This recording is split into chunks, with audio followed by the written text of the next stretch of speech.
So with the flush mount drill bit system, there's three pieces. So you have the carbide cutter, which slides inside the housing and gets tightened in using this set screw here.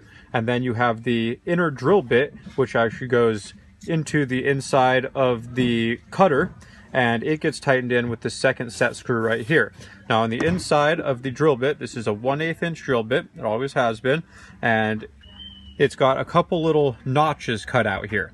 The point of this is that when the set screw tightens down, it's going to tighten into one of these notches, and then the drill bit can't actually slip because it'll catch on the notch. But when you're tightening the set screw in, you need to make sure that you're tightening it down into one of the notches, not up onto one of the ribs, because if you're up on one of the ribs, it'll stick out of the cutter, like you see right here, and then it won't actually be able to slide into the housing here.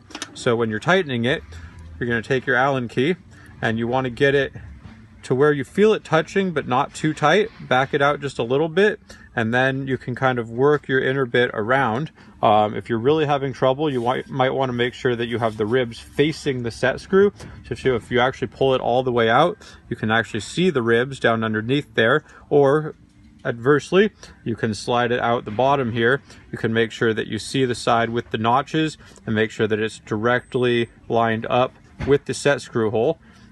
And then when you slide it to where you need it to be, you'll be able to see that you're not on a rib. And when you tighten the set screw in, it should tighten all the way in to where it's flush with the shank there. And then once it's flush, then you can adjust your depth of cut by doing the set screw in the black housing, and you can loosen that, and then the whole carbide cutter can slide to whatever approximate depth you want. Of course, you don't have to get the depth just right, because you can loosen the thumb screw here, and then this is on a threaded micro adjust, so you can do a fine adjust on exactly what depth cut you need. Hope that helps.